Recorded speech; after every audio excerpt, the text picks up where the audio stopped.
নতুন শহর, নতুন পরিবেশ, পরিচিত কেউ নেই, কিন্তু ভয়ও নেই। আমি এসেছি স্বপ্ন নিয়ে নিজের পরিচয় করতে। নাম অভ্র, আর আমার লক্ষ্য ইঞ্জিনিয়ার হওয়া। ভোরের হালকা কুয়াশা ভেদ করে অভ্র একটা ট্রাভেল ব্যাগ কাঁধে নিয়ে কলেজ গেট দিয়ে ঢুকছে। চোখে শান্ত কিন্তু আত্মবিশ্বাসী দৃষ্টি। এই শহরে আমার কেউ নেই, মানে শুধু একজন আছে, খালাতো বোন নীলা। ছোটবেলায় কত ঝগড়া, কত রাগ, আর এখন শুনেছি সে নাকি কলেজের রানী, রাগী রানী। একটা গাড়ির শব্দ, আর সেই সঙ্গে গেট দিয়ে প্রবেশ করে নীলা। চোখে সানগ্লাস, মুখে অহংকার, হাঁটার ভঙ্গিতে যেন তুফান বইছে। ও মাই গড, সিনিয়র আপু আসছে। সবার বাঁচার আশাই শেষ। কাল এক ছেলেকে সবার সামনে কান ধরে দাঁড় করিয়েছিল, আজ কার পালা কে জানে। নীলা ঠাস করে একটা ছেলের হাত থেকে বই পড়ে যাওয়ায় থেমে যায়। তুই চোখে দেখিস না? রাস্তায় হাঁটতে শেখোস নাই? সরি আপু, আমি অসাবধানে। এই সরি শব্দটা শুনতে শুনতে ক্লান্ত আমি। পরের বার যদি সামনে আসিস মনে রাখিস, ছুটি হয়ে যাবে। সবার মুখ থমথমে, কলেজ যেন হঠাৎ নিস্তব্ধ। এদিকে অভ্র দাঁড়িয়ে পুরো দৃশ্য দেখছে, তার মুখে মৃদু হাসি। বদলাইনি একটুও, রাগ তো যেন জন্মগত গুণ, কিন্তু আমি এসেছি আমার স্বপ্ন নিয়ে। এই আগুনেও নিজেকে জ্বালাবো না, আলো করব। নীলার চোখে চোখ পড়ে অভ্রর। তুই অব্র, হ্যাঁ আপু, এই কলেজেই ভর্তি হয়েছি। তুই এত সাহস পেয়ে গেলি কবে আমার কলেজে, আমার সামনে? এই কলেজটা তো শুধু তোমার না, আমার স্বপ্নেরও, তাই চলে এসেছি। শুনে রাখ, এখানে আমি সিনিয়র, তাই যা করবি চোখে চোখ রেখে করিস না। ভয় নেই আপু, আমি চোখে চোখ রেখে ভয় পাই না, বরং ভয় দেখানো মানুষদের ভালোভাবে বুঝি। নীলা অভ্রর দিকে রাগে তাকিয়ে থাকে, আর অভ্র ক্লাসের দিকে হেঁটে যায়, বুক ভরা স্বপ্ন আর মাথায় শান্ত ঠান্ডা হাওয়া নিয়ে। কলেজের প্রথম পিরিয়ড, ক্লাসরুমে হালকা গুঞ্জন চলছে। নতুন ব্যাচ, নতুন মুখ, সবাই একটু নার্ভাস, কেউ কেউ উৎসাহিত। ভালো করে শোনো সবাই, আজ থেকে তোমাদের নতুন যাত্রা শুরু। কেউ যদি নিজেকে প্রমাণ করতে চাও, এখানেই সুযোগ।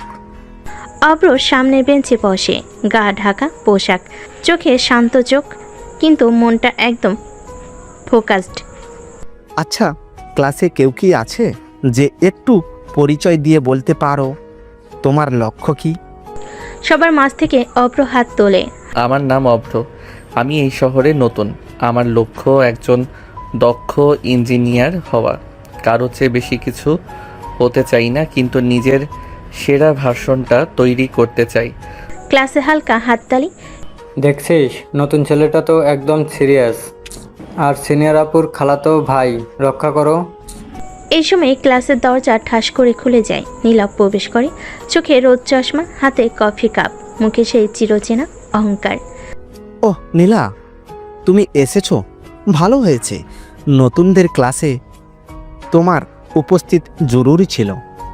আমি শুধু দেখতে এসেছি নতুন ব্যাচে কে কে আছে, আর আমার কলেজে কি কি নতুন নাটক শুরু হচ্ছে।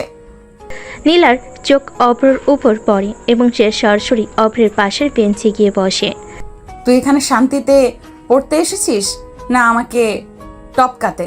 তুমি তো টপকানো যায় না আপু, তুমি নিজেই নিজের উপরে এত উচ্চতায় আছো, কেউ কাছে যেতে চায় না। তুই রসিক হয়েছিস দেখি, সাবধান, বেশি চালাকি করবি না। এই কলেজে আমি যা বলি তাই হয়। ক্লাসে সবে নীলা অভ্রর কথোপকথনে তাকিয়ে তাকিয়ে হাসছে, কেউ কেউ ভিডিও করছে। তোমাদের মাঝে এমন খোলামেলা কথা চললে আমি আর কিছু বলার সুযোগ পাই না বুঝি।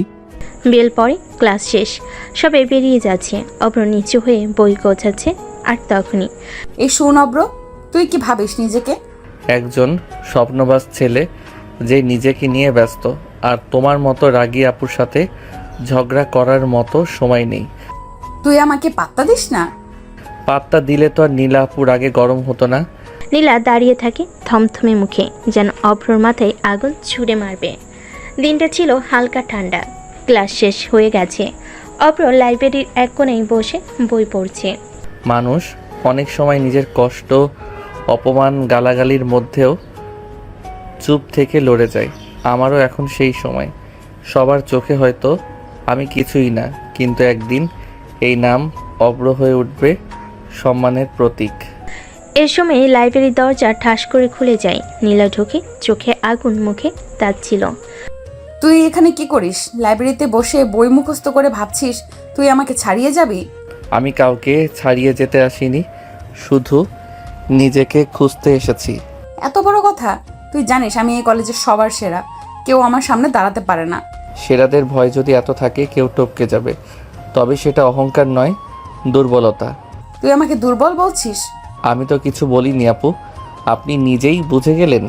নীলা মুখ লাল করে অব্রর সামনে দাঁড়ায়। ভেবে রাখ, তোর কলেজ জীবন সুখের হবে না। আমি তোর প্রতিটি পদক্ষেপে বাধা হয়ে দাঁড়াবো। তুই যেন এই কলেজে কোনো দিন নিজের নাম করতে না পারিস, সেটাই আমার লক্ষ্য। অব্র তাকিয়ে থাকে কিছুক্ষণ, তারপর চোখ নামিয়ে আবার বইয়ের দিকে ফিরে যায়।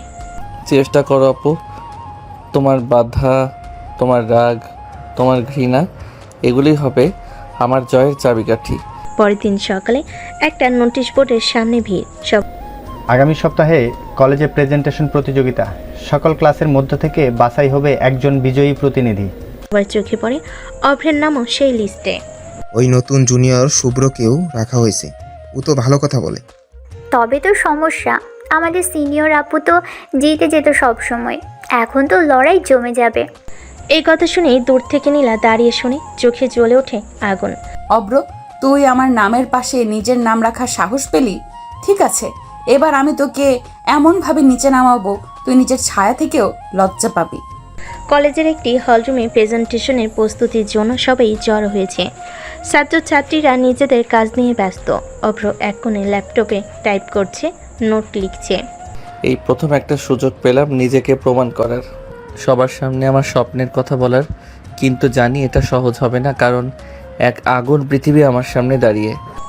এদিকে নীলা কিছু সিনিয়র বন্ধুকে ডেকে নিচু গলায় বলছে, শোন, ও অব্র যে জুনিয়র, ওকে একটু বুঝিয়ে বলবি এই প্রেজেন্টেশন সিনিয়রদের জায়গায়, ও যেন মুখ না খোলে। আরে ঠিক আছে আপু, ওর আত্মবিশ্বাস গলায় আটকে দেব। কিছুক্ষণ পর দুই সিনিয়র এসে অভ্রের টেবিলের পাশে দাঁড়ায়। তুই এখানে কি করছিস রে ভাই? নাকি ফাঁকা জায়গায় পেয়ে প্রেজেন্টেশন শেখার অভিনয় করছিস? তোর মতো জুনিয়রদের কাজ হলো নোটস আনা, চেয়ার গোছানো, মঞ্চে উঠতে আসিস না, পড়ে যাবি কিন্তু। আপনারা যদি ভয় না পান তাহলে একজন জুনিয়রের কথা শোনা উচিত, আর যদি ভয় পান তাহলে বুঝে নিন আমি কিছু একটা করতে পারি। সিনিয়ররা চমকে তাকায়। এর মধ্যেই পিছন থেকে নীলার আগমন। তুই কে রে? তোর এত সাহস কই থেকে আসে? আমার সামনে দাঁড়িয়ে এই সাহস কোথা থেকে পেলি? সাহস তো বাধার মুখেই তৈরি হয় আপু, আপনি যত চেষ্টা করবেন আমাকে থামাতে আমি তত দৃঢ় হব। তুই প্রেজেন্টেশন দিবি না, আমি দেখিয়ে দেব তোকে। সবাই কত নিচু চোখে দেখে তোর স্বপ্ন, সেটা আমি মাটিতে মিশিয়ে দেব। আপনার রাগ, অপমান, কথার আঘাত সবই আমার শক্তি। দেখে নিও, আমি হারলে চুপচাপ সরে যাব, কিন্তু জিতলে আপনি আমার চোখে চোখ রাখতে পারবেন তো? নীলা থম মেরে যায়। প্রথমবার কারোর মুখে এমন চ্যালেঞ্জ। সেদিন রাতে অপর নিজের রুমে লাইট নিভিয়ে আসছে, কিন্তু তার ল্যাপটপের স্ক্রিনে আলো জ্বলছে। আমি জিততে চাই, কাউকে হারিয়ে নয়, নিজেকে প্রমাণ করে। আর যেই দিন আমি সফল হব তখন রাগ নয়, চোখে দেখব শুধু সম্মান। স্ক্রিনে লেখা প্রেজেন্টেশন টপিক, তুমি হারিয়ে গেলে তবুও স্বপ্ন থাকবে। প্রেজেন্টেশনের দিন আগত। কলেজে সাজ রব, মঞ্চ, সাউন্ড সিস্টেম, লাইট সব প্রস্তুত। ছাত্ররা চেয়ারে বসে, বিচারক মঞ্চে। আজকের দিনটা আমার জীবনের একটা পরীক্ষা, স্বপ্নের প্রথম ধাপ।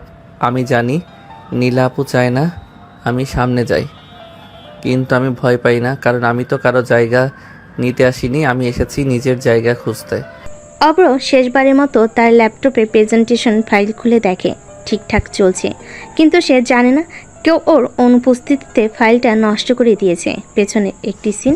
আগের রাতে নীলা ফিসফিস করে তার এক বন্ধু রাকিবকে বলল, শুনে রাখ রাকিব, কাল অব্র যেন প্রেজেন্টেশন না দিতে পারে। ওর ল্যাপটপটা তুমি একটু সামলে নিও। তোমার কাজ ফাইলটা ক্রাশ করে দাও, কিন্তু এমনভাবে যেন ধরা না পড়ে।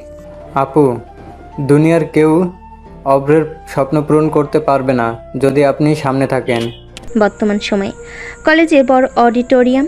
প্রথম কয়েকজন ছাত্রছাত্রী মঞ্চে উঠে প্রেজেন্টেশন শেষ করে। এখন অভ্র নাম ঘোষিত হয়। পরবর্তী উপস্থাপক জুনিয়র বেস থেকে অভ্র হাসান। সবার চোখ অভ্রর দিকে। কেউ হালকা করতালি দিচ্ছে, কেউ হাসছে। দেখি এবার কি হয়। অভ্র মঞ্চে উঠে ল্যাপটপ খুলে প্রজেক্টরে কানেক্ট করে, কিন্তু error, file missing or corrupted. হলরুমে হালকা গুঞ্জন শুরু হয়। অভ্র কাপা হাতে আবার চেষ্টা করে, আবারও একই ফলাফল। ওরে বাবা, ফাইলটা উধাও। সিনিয়র আপুর কপাল খুলে গেল, ওই ছেলে তো মরেই গেল। বিচারকদের একজন, তুমি প্রস্তুতি নিয়েছো তো অভ্র? নীলা পিছন থেকে দাঁড়িয়ে, মুখে এক চিলতে হাসি, চোখে তৃপ্তি। স্বপ্ন, স্বপ্ন ফাইলের মতোই মুছে গেল অব্র। কিন্তু অভ্র একবার চোখ বন্ধ করে শ্বাস নেয়, তারপর সবার সামনে দাঁড়িয়ে বলে, স্যার আমি জানি আপনারা এখন ভাবছেন আমি প্রস্তুত ছিলাম না, কিন্তু আমি প্রস্তুত ছিলাম। আর এখন আমি ফাইল ছাড়াই বলবো, কারণ আমি আমার স্বপ্ন শুধু ফাইলে রাখিনি, মনের ভেতর গেঁথে নিয়েছি। সবার চমকে ওঠা দৃষ্টি, কেউ কেউ ফিসফিস করে। ওই ছেলেটা তো সাহসী। আমার স্বপ্ন, আমি এমন একজন হতে চাই যে প্রযুক্তি দিয়ে সমাজে পরিবর্তন আনবে। আমি এমন মানুষ হতে চাই যে নিজের ব্যর্থতা নিয়ে কাঁদে না, বরং উঠে দাঁড়ায় এবং প্রমাণ করে আমি পারি। হলরুম একদম নিস্তব্ধ। বিচারকেরা তাকিয়ে আছে এক দৃষ্টিতে। আমার নাম অভ্র, আর আমি আমার স্বপ্নের পেছনে ছুটে যাচ্ছি। কে আমার পেছনে টানলো সেটা গুরুত্বপূর্ণ নয়, আমি কোথায় পৌঁছাতে চাই সেটাই আসল। চুপচাপ। তারপর হঠাৎ করে করতালি বেজে ওঠে। অসাধারণ। তুই আমার হিরো রে ভাই। এটা শুধু প্রেজেন্টেশন নয়, এটা একটা অনুভব, এটা হলো বাস্তব সাহস। নীলা এক কোণে দাঁড়িয়ে অভ্রের চোখের দিকে তাকিয়ে থাকে, মুখে হাসি নেই, চোখে একটা ধাক্কা, একটা না বলা ডাক। তুই পারলি, আমার ফাঁদ পেরিয়ে পারলি। তাহলে কি সত্যিই তুই একদিন আমাকে টপকে যাবি? কিন্তু সে নিজেকে সামলাই, ঠোঁট চেপে ধরে, মুখ শক্ত করে ফিরে যায়। না, এটা তো কেবল শুরু। আমি তোকে আরেকটু নিচে নামাবো, তোর এই গর্ব আমি মাটি চাপা দেব। ঘটনার পরের দিন কলেজের মেন অফিস রুম। অভ্রকে ডাকা হয়েছে প্রিন্সিপালের কক্ষে। আমি কখনো কল্পনা করিনি একটা ফাইল নষ্ট হওয়া আমার জন্য সবচেয়ে বড় সুযোগ নিয়ে আসবে। তবে এই সুযোগ কারো কারো কাছে অপমান হয়ে দাঁড়াবে জানতাম না। অভ্র দরজার সামনে দাঁড়িয়ে ভিতরে ডাক আসে। কামিন অভ্র, মানে অভ্র, বসো। জি স্যার। তোমার প্রেজেন্টেশন আমরা দেখেছি। ফাইল না থাকা সত্ত্বেও তুমি যেভাবে বক্তব্য দিয়েছো সেটা ছিল অনুপ্রেরণামূলক। তাই কলেজের পক্ষ থেকে সিদ্ধান্ত হয়েছে আগামী ইন্টার কলেজ টেক এক্সপোতে আমরা তোমাকেই পাঠাবো কলেজের প্রতিনিধিত্ব করতে।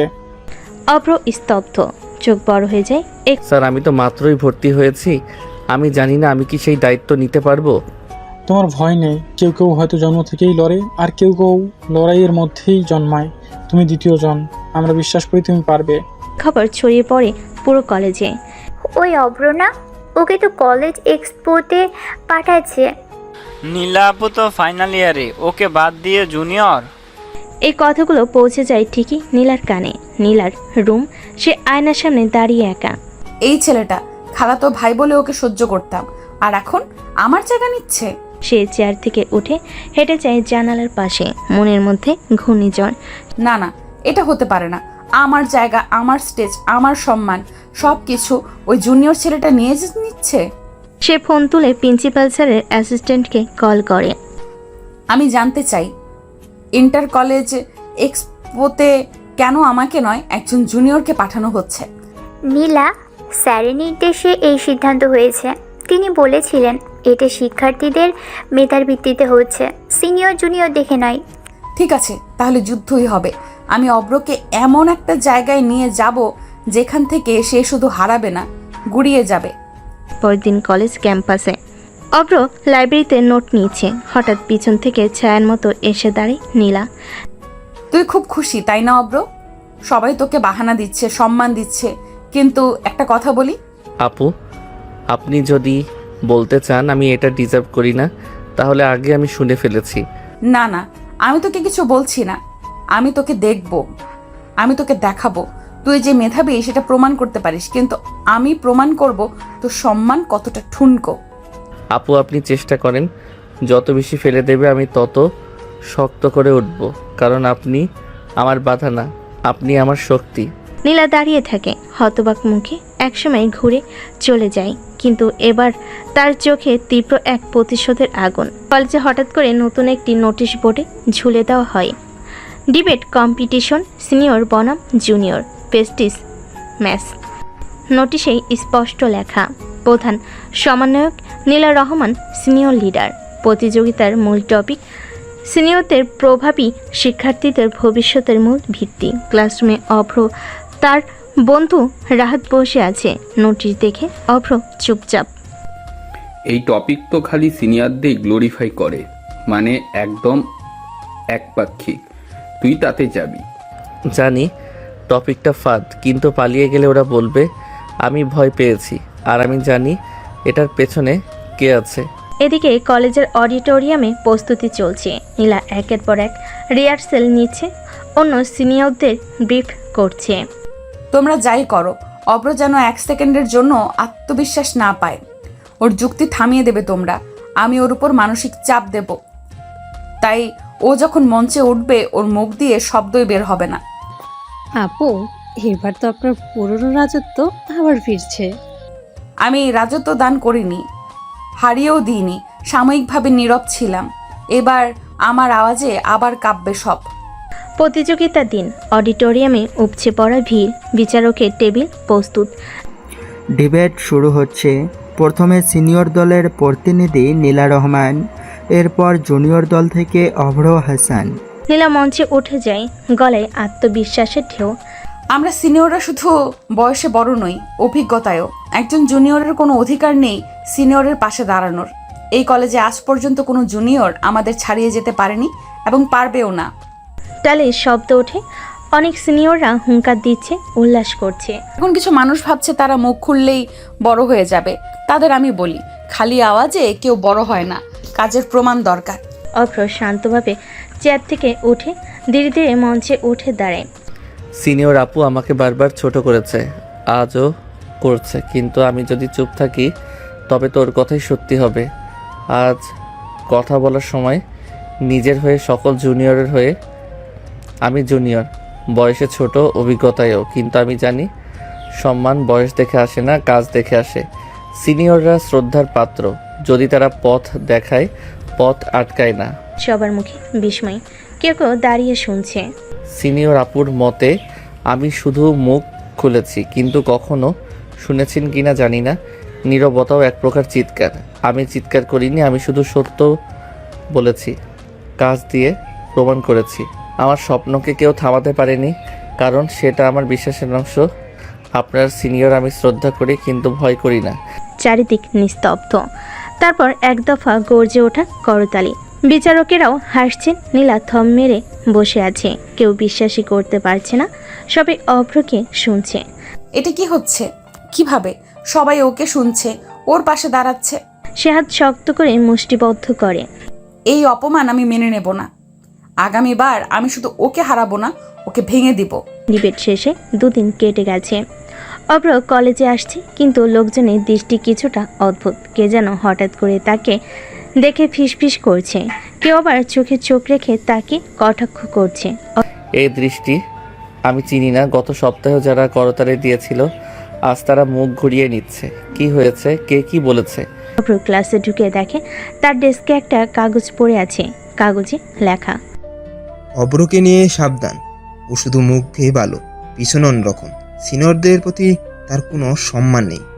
অভ্র স্তব্ধ হয়ে তাকিয়ে থাকে। ক্লাসে কয়েকজন হাসছে, কেউ কেউ মুখে মুখে বলছে, ওই জুনিয়র না, শুনছিস না সিনিয়র আপুকে নাকি পিছনে গিয়ে অপমান করেছে। অনলাইনে একটা স্ক্রিনশটও ছড়িয়েছে। অভ্র নিজের ফোন খুলে দেখে কেউ একটা ভুয়া স্ক্রিনশট ছড়িয়েছে, যেখানে দেখা যাচ্ছে সে নাকি নীলাকে অপমান করে কমেন্ট করেছে, কিন্তু সে জানে এই স্ক্রিনশট সে দেয়নি, এটা এডিটেড, ফেক। এতদূর যেতে পারো তুমি নীলা আপু? একটা প্রতিযোগিতায় হার মানে এতটা অপমান বোধ? সেই সময় অভ্র লাইব্রেরিতে বসে, চোখে জল থেমে আছে। হঠাৎ রাহাত আসে পাশে। ভাই, তুই ঠিক আছিস?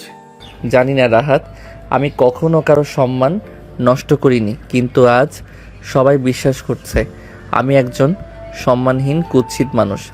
তোর মতন মানুষ সম্মান হারালে এ সম্মানের মানেই থাকে না ভাই।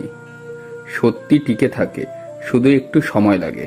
এদিকে নীলা নিজের রুমে আয়নার সামনে দাঁড়িয়ে স্ক্রিনশট, কানাঘুষা, মানসিক আঘাত সব কিছু চালিয়ে দিয়েছি।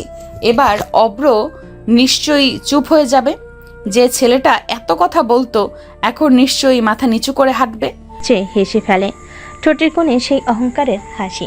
তুই তো সবার সামনে আমায় হারিয়ে দিয়েছিলি অব্র, এবার দেখ আমি তোকে সমাজের সামনে কেমন ভেঙে ফেলি। পরের দিন অভ্রকে অফিস রুমে ডেকে পাঠানো হয়। অভ্র চেয়ার থেকে উঠে দাঁড়ায়, চোখে জল কিন্তু গলায় ভাঙ্গন নেই। আমি কোনো অপরাধ করিনি, একদিন সবাই বুঝবে আমি চুপ ছিলাম সম্মানের কারণে, ভয় না। সেদিন অভ্র ছাদে উঠে দাঁড়ায়, হাওয়া বয়ে যাচ্ছে, তার চোখ আকাশের দিকে। নীলা আপু, আপনি আমাকে দোষী বানিয়েছেন, মিথ্যা ছড়িয়েছেন, কিন্তু একটা কথা জেনে রাখুন, আপনি যতবার আমাকে ভাঙবেন আমি ততবার করব। এটা আমার লড়াই, এটা আমার জীবন। অন্ধকারে একলা অভ্রের পাশে দাঁড়ায় একজন, আর নীলা সাজানো মিথ্যাগুলোতে ফাটল ধরতে শুরু করে। কলেজের করিডোরে অভ্র হেঁটে যাচ্ছে মাথা নিচু করে, তার পাশ দিয়ে হেঁটে যাচ্ছে সহপাঠীরা। কেউ তাকিয়ে দেখে, কেউ মুখ ফিরিয়ে নেয়, কেউ মুচকি হাসে, কেউ আর আগের মতো অভ্রকে চেনে না যেন। একটা ভুল আমি করিনি, তবুও সবাই আমাকে ভুল ভেবেছে। সত্যের কোনো মূল্য নেই এখানে মানুষ শুধু স্ক্রিনশট দেখে বিচার করে, কিন্তু আমি জানি একদিন সত্যের মুখে সবাই তাকাবে। অভ্র কলেজের ছাদে একা বসে, হঠাৎ পেছনে কারোর পায়ের শব্দ। সে ঘুরে দেখে এক মেয়েকে সে আগে ঠিকমতো চিনত না, কিন্তু মেয়েটার চোখে ছিল দুঃখ, সম্মান আর সত্যের আভা। তুমি অভ্র, তাই না? হ্যাঁ, আপনি? আমি মিহরিন, তোমার পাশে ডিপার্টমেন্টে পড়ি। আমি দেখেছি কিভাবে তোমাকে অপমানিত করা হয়েছে। তুমি একা লড়ছ, কিন্তু তুমি একা না, আমি তোমার পাশে আছি। তুমি কেন? কারণ আমি সত্য দেখেছি। নীলা আপু যেটা করেছে সেটা আমি আমার চোখে দেখেছি। আমি সেই রাতে কম্পিউটার রুমেই ছিলাম। আমি দেখেছি রাকিব কিভাবে তোমার ফাইল মুছে দিচ্ছিল। আমি চুপ ছিলাম, কিন্তু এখন না। এখন আমি চুপ থাকলে আমি অপরাধী হব। ধীরে ধীরে চোখ মেলে তাকায় মেয়েটির দিকে, কোনো অন্ধকারে একটা আলো রেখা যেন। তাহলে তুমি আমার পক্ষে সাক্ষ্য দেবে? হ্যাঁ, আমি কলেজ অথরিটির কাছে সব বলবো। সত্যকে মুখোশের নিচে রাখতে দেওয়া যাবে না। আর কলেজ অফিস রুম, প্রিন্সিপাল, কয়েকজন শিক্ষক, অভ্র, মেহরিন আর নীলা উপস্থিত। আমরা জানতে পেরেছি নতুন তথ্য। মেহরিন যেটা বলেছে সেটা যদি প্রমাণ হয় তাহলে বড় শাস্তি হবে। নীলা, তুমি কি বলবে? আমি শুধু ওকে একটু থামাতে চেয়েছিলাম। ওর এত সাহস, জুনিয়র হয়ে আমার পাশে দাঁড়ায়, আমার নামের পাশে নাম রাখে। আমি চুপ থাকতে পারিনি। তুমি তোমার ব্যক্তিগত অহংকারের জন্য একজন শিক্ষার্থীর জীবন ধ্বংস করতে চেয়েছিলে। এটা মেনে নেওয়া যায় না। তোমার বিরুদ্ধে ডিসিপ্লিনারি অ্যাকশন নেওয়া হবে। নীলা কিছু বলার আগে অভ্র কথা বলে ওঠে। স্যার, আমি শাস্তি চাই না, আমি শুধু চাই সবাই সত্যটা জানুক, আর কেউ যেন মিথ্যার সামনে মাথা না নিচু করে। তুমি সত্যিই ভিন্ন মানুষ অভ্র। তোমার মতো শিক্ষার্থী কলেজের গর্ব। সবার সামনে অভ্রর সম্মান আবার ফিরে আসে। সবাই করতালি দেয়, অনেকে এগিয়ে এসে ক্ষমা চায়, অনেকে বলে ভাই আমরা ভুল বুঝেছি। সেদিন বিকেলে অভ্র আর মেহরিন লাইব্রেরির সামনে বসে। তুমি চাইলে ওর বিরুদ্ধে অনেক কিছু করতে পারো, কিন্তু করলে না কেন? কারণ আমি শুধু জিততে চাই না, আমি কাউকে হারিয়েও দিতে চাই না। আমি শুধু সত্যটাকে তার জায়গায় রাখতে চাই। মেহরিন তাকিয়ে থাকে অভ্রের চোখে। ধীরে ধীরে একটা মুচকি হাসি ফুটে ওঠে তার ঠোঁটে। অভ্র নিজের জায়গায় পৌঁছাতে শুরু করে, আর নীলার অহংকারে জিদ ধরতে শুরু করে। কলেজ অডিটোরিয়ামে জাতীয় পর্যায়ে টেক ইভেন্টে যাওয়ার আগে অভ্রর বিদায়ী অনুষ্ঠান চলছে। সব শিক্ষক, ছাত্রছাত্রী এবং কলেজ অথরিটি উপস্থিত। আমাদের কলেজের গর্ব জুনিয়র ব্যাচের অভ্র হাসান এবার দেশের সেরা টেক এক্সপোর্টে কলেজকে প্রতিনিধিত্ব করতে যাচ্ছে। একজন সত্যিকারের লড়াকু এবং মেধাবী শিক্ষার্থী। চারদিক করতালিতে মুখরিত হয়ে ওঠে। অভ্র মঞ্চে উঠে ধীর পায়ে মাথা নিচু নয়, বরং আত্মবিশ্বাসে ভরা। চোখে তাকায় চারপাশে। নীলা পিছনের সারিতে দাঁড়িয়ে, মাথায় ওনা, চোখে কালো চশমা, যেন নিজেকে লুকিয়ে রাখতে চায়, কিন্তু তবুও তার বুকের মধ্যে কাঁপছে কিছু। তুই পেরেছিস। আমি তোকে থামাতে চেয়েছিলাম, ভাঙতে চেয়েছিলাম, কিন্তু তুই আগুনের মতো জ্বলে উঠেছিস। তার চোখে হালকা পানি চিকচিক করে। সে জানে আজ যে করতালি বাজছে সেগুলোর প্রতিটা তার গালে চপেটাঘাত। মঞ্চে অভ্র কথা বলা শুরু করে। এই সম্মান আমার একার না। আমার লড়াইতে অনেক অপমান, মিথ্যে, ভুল বোঝাবুঝি এসেছে, কিন্তু আমি এগিয়েছি কারণ আমার পাশে কেউ কেউ ছিলেন যারা সত্য বুঝতে চেয়েছেন। আমি ধন্যবাদ জানাই সেই শিক্ষকদের, সেই বন্ধুদের এবং সে থেমে যায় এক মুহূর্ত। তাদের যারা আমাকে ছোট করতে চেয়েছিলেন, কারণ তারা না থাকলে আমি এত বড় হতে পারতাম না। সবাই অভ্রর দিকে তাকিয়ে, চোখে শ্রদ্ধা, মুখে বিস্ময়। অনুষ্ঠান শেষে অভ্র নিচে নামছে। সবাই ছবি তুলছে, ফুল দিচ্ছে। এক কোণে দাঁড়িয়ে থাকা নীলা ধীরে ধীরে এগিয়ে আসে। তার মুখে না আছে অহংকার, না আছে আগের সেই হিংসা। সে চুপচাপ দাঁড়িয়ে। অভ্র, আপু, আমি জানি আমি তোর জীবনে বাধা ছিলাম। আমি চেয়েছিলাম তুমি থেমে যাও, হার মানো, কিন্তু তুমি তো আমাকে ছাড়িয়ে গেলে। আপু, আমি কাউকে ছাড়িয়ে যেতে আসিনি। আমি শুধু নিজের স্বপ্নের দিকে হাঁটতে চেয়েছি। তুমি পারো আমাকে ক্ষমা করতে? এক মুহূর্ত নীরবতা। অভ্র তাকিয়ে থাকে তার দিকে। আপু, আপনি আমার বড়। আপনাকে আমি সব সময় সম্মান করব। আপনি যদি বদলান তাহলে আমি আপনাকে আগের চেয়েও বেশি শ্রদ্ধা করব। নীলার চোখে তখন সত্যিকারের অনুশোচনা। সে অভ্রের কাঁধে হাত রাখে, ধীরে হেঁটে চলে যায়। অহংকারের জায়গায় জন্ম নেয় নরম কিছু। সেই রাত অভ্র ট্রেনের জানালার পাশে বসে, বাইরে তাকে, হাতে ছোট্ট একটা ডায়েরি, যার পেছনে লেখা, আমি স্বপ্ন পূরণ করতে এসেছি, কারোর সঙ্গে প্রতিযোগিতা করতে না, শুধু নিজেকে জিতিয়ে তুলতে। অভ্র হাসান। স্বপ্নের পথে এগিয়ে চলা অভ্র আর নীলার ভিতরে জন্ম নিতে থাকা নতুন এক বোধ। ঢাকা শহরের এক নামী বিশ্ববিদ্যালয় ক্যাম্পাস, জাতীয় টেক এক্সপোর ভেন্যু। দেশের নামকরা 50টি কলেজ অংশ নিয়েছে। অভ্র দাঁড়িয়ে আছে বিশাল এক ব্যানারের নিচে, হাতে তার ল্যাপটপ, কাঁধে ব্যাগ, মুখে এক অদ্ভুত প্রশান্তি। এখানে আমি জুনিয়র না, কোনো সিনিয়রের ছায়াও না। আমি নিজে, আমি অভ্র। আমি সেই ছেলে যাকে একসময় ফেলে দেওয়া হয়েছিল, কিন্তু আমি ফিরে এসেছি গড়তে, জিততে, শিখতে। অপর পাশে দাঁড়িয়েছে বিভিন্ন জেলার সেরা ছাত্রছাত্রীরা। প্রতিযোগিতা শুরু হয়েছে। প্রথম রাউন্ড, ইনোভেশন প্রেজেন্টেশন। অপর মঞ্চে উঠে শুরু করে তার স্বপ্নের প্রজেক্ট, রুরাল স্মার্ট এইড, যেটা গ্রামের মানুষদের জন্য সহজ ডিজিটাল হেলথ সার্ভিস তৈরি করবে। আমি বড় শহরের ছেলে না, প্রযুক্তির রাজপুত্রও না। আমি শুধু একজন স্বপ্নবান ছাত্র, যে চায় গ্রামের এক বাবার জন্য ওষুধ পৌঁছার সময় মতো, এক মায়ের রক্তচাপ মাপা হোক বাড়ির মোবাইল দিয়ে। আমি এই স্বপ্ন নিয়েই দাঁড়িয়েছি আপনাদের সামনে। সারা হলে পিনপতন, নীরবতা, তারপর একদম দাঁড়িয়ে পড়া করতালি। জাজরা অভ্রকে দেখে মুগ্ধ হয়ে যায়। ক্যাম্পাসের অন্য এক প্রান্তে নীলা ফোনে লাইভ ভিডিও দেখছে অভ্রর পাশে। তুই পারলি অভ্র, তুই শুধু জিতিসনি, তুই বদলে দিয়েছিস অনেক কিছু। আমার অহংকার, আমার ভুল, আমার চোখ। বসে থাকা মেহরিন বলে, আপনি কি একদিন ওকে সরাসরি বলবেন? একদিন হয়তো, যদি সে চায়, যদি সে ক্ষমা করে দেয়, যদি সে আমাকে আবার মানুষ ভাবে। প্রতিযোগিতার ফাইনাল রাউন্ড, যেখানে দেশ সেরা 3 জনের নাম ঘোষণা হয়। Third place from Notre Dame college, second place from Rangpur government college, first place from Dhaka city international college Avra Hasan. Avra স্তব্ধ। চারিদিক থেকে তার দিকে ছুটে আসে ক্যামেরা, লোকজন, স্টাফ, বিচারকেরা। মাইক এগিয়ে ধরে কেউ। আপনার জয় কাকে উৎসর্গ করবেন? অভ্র এক মুহূর্তে থেমে বলে, তাদের যারা আমায় থামাতে চেয়েছিল, তাদের কারণেই আমি থামিনি। আর তাদের যারা আমার পাশে দাঁড়িয়েছিল যখন পুরো দুনিয়া আমার বিপক্ষে ছিল। সে রাতে অভ্র ফিরে আসে কলেজ হোস্টেলে। তার দরজায় নক হয়। দরজা খুলে দাঁড়িয়ে নীলা, এক হাত পেছনে, চোখ নিচু করে। অভ্র, আমি আসলে আজ শুধু একটা কথা বলতে এসেছি। তুই তো জিতেই গেছিস, তবুও যদি তুই বলতে পারিস আমি তোকে মাফ করে দিয়েছি, তাহলে নিজেকে ক্ষমা করতে পারবো। অভ্র এক মুহূর্ত নীরব, তারপর দরজার পাশে দাঁড়িয়ে বলে, আপু, আপনি শুধু আমার নয়, নিজের সাথেও অন্যায় করেছেন। আপনি যখন নিজেকে মাফ করতে পারবেন, আমি আপনাকে আগেই করে দিয়েছি। তুই শুধু স্বপ্ন দেখিস না অব্র, তুই অন্যদেরও স্বপ্ন দেখতে শেখাস, সেই কারণেই তুই জিতেছিস। নীলা ধীরে চলে যায়।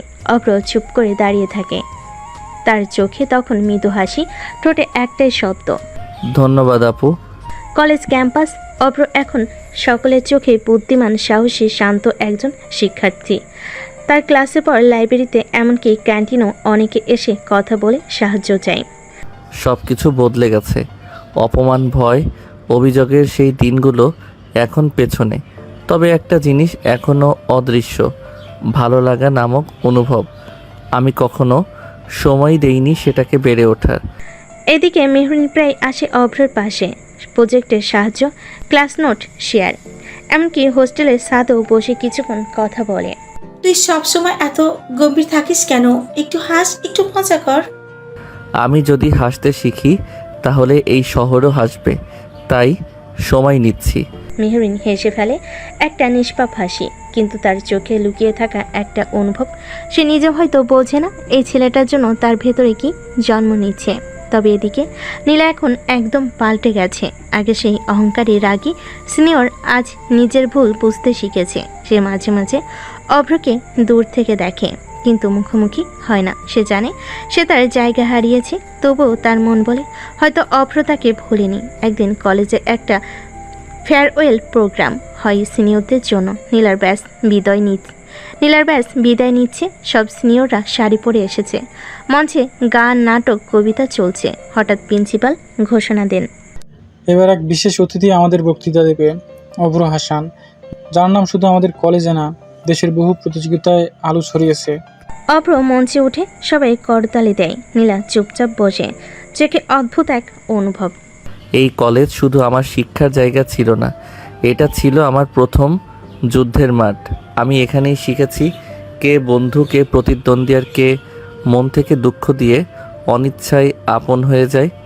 নীলা তার দিকে তাকায়, এক চোখে পানি আর এক চোখে আশা। আমি একটা নাম এখানে বলিনি, যিনি একসময় আমার বিরুদ্ধে ছিলেন, তবে আজকে আমি তার মতো বদলে যেতে চাই, কোনো অহংকার নয়, সত্য, শান্তি আর শ্রদ্ধা দিয়ে। অনুষ্ঠান শেষে ভিড়ের মাঝে নীলা চুপচাপ এসে দাঁড়ায় অভ্রর সামনে। তার পরনে ছিল হালকা বেগুনি শাড়ি, চোখে কাজল আর ঠোঁটে শুধু এক টুকরো কথা। তুই কি বিশ্বাস করিস দুইটা মানুষ দূর থেকে থাকলেও এক সময় একই ছাদের নিচে থাকতে পারে? যদি তারা নিজেদের বদলাতে শেখে আর সত্যিকারভাবে একে অপরকে বুঝতে চায়, তাহলে অবশ্যই পারে। তাহলে একদিন যদি আমি খুব শান্তভাবে বলি তোর পাশে থাকতে চাই, তুই কি বলবি? তখন বলবো, তুমি তো অনেক আগে আমার জীবনে এসে গিয়েছেন আপু, শুধু আমি বুঝতে দেরি করেছি। দুজনের চোখই তখন ভেজা এক ধরনের স্বস্তি। দূরে মেহরিন দাঁড়িয়ে, তার মুখে হালকা চিরাচরিত হাসি, কিন্তু সে জানে তার জায়গা বন্ধুতে, ভালোবাসে না। সে শান্তভাবে পেছনে ফিরতে হাঁটতে থাকে। সহযোগিতা, অহংকার, অপমান সব কিছুর পরে এবার সম্পর্কে ভিত গড়ে ওঠে, সম্মান আর সত্যতার ভিত্তিতে। কলেজ শেষ, সবার সেমিস্টার ফাইনাল শেষ হয়েছে, বিদায় অনুষ্ঠান শেষ, সবাই যার যার পথে। কিন্তু অভ্র এখনও ঢাকায় আছে, কারণ সে এখন দেশের বড় এক প্রতিষ্ঠানে ইন্টার্ন করছে। এক বিকেলে হঠাৎ অভ্রর ফোনে কল পায়। বাবা, এই শুক্রবারে আমরা ঢাকায় আসছি, তোকে একবার দেখে যাব। তোর ছোট খালাও আসবে, তার মেয়ে তোকে একবার দেখতে চায়। মানে কে সেই খালাতো বোন? নীলা, তোরা তো এক কলেজেই ছিলি না? ও এখন অনেক বদলে গেছে, ও নিজেই তোর খোঁজ রাখে এখন। অভ্রর বাসা শুক্রবার। নীলা গোলাপি কালারের সালোয়ার কামিজ পরে এসেছে, চোখে হালকা কাজল, ঠোঁটে মৃদু হাসি। হয়েছি, তুমিও তো অবাক করে দিচ্ছ অনেক দিন ধরে। আমাকে দেখে অবাক হয়েছিস? আমি একসময় ভেবেছিলাম সম্মান শুধু সবার উপর থাকলে পাওয়া যায়, কিন্তু আজ বুঝি সম্মান পাওয়া যায় যদি মন নিচু থাকে। আমিও শিখেছি কাউকে ক্ষমা করতে পারা বড় গুণ, তবে তুমি আমাকে সেই গুণটা শিখিয়েছ নীলা আপু। তাদের কথা চলতে থাকে। একসময় অভ্রর মা এসে বলে, ওরা এখন শুধু ভাই বোন না, একে অপরকে ভালো বোঝে। তোর খালাও রাজি। আমরা যদি বিয়ের কথা ভাবি, তোমরা কি বলো? নীলার চোখে চমক। অভ্র তাকায় মায়ের দিকে, তারপর চোখ রাখে নীলার চোখে। আমি তো চেয়েছিলাম স্বপ্ন পূরণ করতে, কিন্তু কেউ যদি সেই স্বপ্নের পাশে হয়ে দাঁড়ায় তাহলে বাকি পথ একসাথেই চলা যায়, তাই না? তোর হাত ধরেই হাঁটতে চাই, কিন্তু প্রতিবার তুই আগে এক পা বাড়াবি, আমি তার পাশে থাকবো। তুই সামনে থাক, আমি তোকে সম্মান দিয়ে ভালোবাসবো। একদিন আমার সবচেয়ে বড় শত্রু আমার জীবনের সবচেয়ে কাছের হয়ে যাবে এটা ভাবিনি, কিন্তু মানুষের সবচেয়ে বড় পরিবর্তন হয় অভিজ্ঞতা দিয়ে আর ভালোবাসা দিয়ে। নীলা, তুমি তার প্রমাণ। বিয়ের আগে হালকা রাগ, হালকা হাসি আর সম্পর্কের শেষ ধাপ একে অপরকে বুঝে নেওয়া। অভ্রর বাসা, বিয়ের তারিখ পাকা। দুই পরিবার একসাথে বসে। পাত্রপক্ষ আর কনে পক্ষের কেউই যেন লুকিয়ে হাসছে। আমার ছেলে একসময় বলে বেড়াতো, আমি স্বপ্ন পূরণ করতে এসেছি, প্রেম করতে না। দেখো আর সেই স্বপ্নের সঙ্গী কারা হয়েছে। আর আমার মেয়ে বলতো, আমি কাউকে আমার সামনে দাঁড়াতে দেব না, আর সে অভ্রের পাশে দাঁড়িয়ে আসে। সবাই হাসে। অভ্র নীলা শুধু চোকাচোকি করে, চুপ থাকে, হাসে চোখ দিয়ে, মুখ দিয়ে নয়। বিয়ের আগের রাত নীলা নিজের ঘরে আয়নার সামনে দাঁড়িয়ে, হাতে একটা খাম, ভেতরে ছোট্ট চিঠি, অভ্রর জন্য লেখা। তুই আমার জীবনের সবচেয়ে বড় ভুল, আর সেই ভুলটাই এখন আমার জীবনের সবচেয়ে বড় সত্যি সম্পর্ক। তোমার অপমান, তোমার কান্না, তোমার শান্ত স্বভাব সব কিছু আজ আমাকে শিখিয়েছে কিভাবে ভালোবাসতে হয়। কাল তোমাকে যখন বিয়ের বন্ধনে জড়াবো, আমি শুধু একটা কথাই ভাববো, আমি আর অহংকারী নই, আমি তোর স্ত্রী নীলা। অন্যদিকে অভ্র নিজের ঘরে বসে ডায়েরি খুলে লিখছে। আজকে রাতটা অনেক শান্ত। জীবন জুড়ে এত যুদ্ধ ছিল, অথচ আজ শুধু এক নাম মনে হচ্ছে, নীলা। যাকে একসময় ভয় পেতাম, আজ তাকেই বিশ্বাস করি চোখ বুঝে। তুমি যদি আবারও একদিন আমার সামনে এসে রাগ করো, আমি হেসেই বলবো রাগ করো, কিন্তু থেকো আমার হয়ে। পরের দিন সকালে নিকাহ হয় খুব ছোট্ট করে, দুই পরিবারের উপস্থিতিতে। অভ্র হাসান, আপনি কি নীলা ইসলামকে 3,01,000 টাকা মোহরানায় বিয়ে করতে রাজি? রাজি আছি, খুব বেশি রাজি। নীলা ইসলাম, আপনি কি অভ্রকে বিয়ে করতে রাজি? নীলা মাথা নিচু করে, চোখে জল, ঠোঁটে মৃদু হাসি। রাজি, কবুল কবুল কবুল। তারপর অভ্র আর নীলা প্রথমবার একসাথে বসে বাসর ঘরে। তুমি এখন আমাকে রেখে কিছু বলবে না? আজ থেকে তো তুমি আমার স্ত্রী। রাগ করা, জেদ করা সব তোমার অধিকার।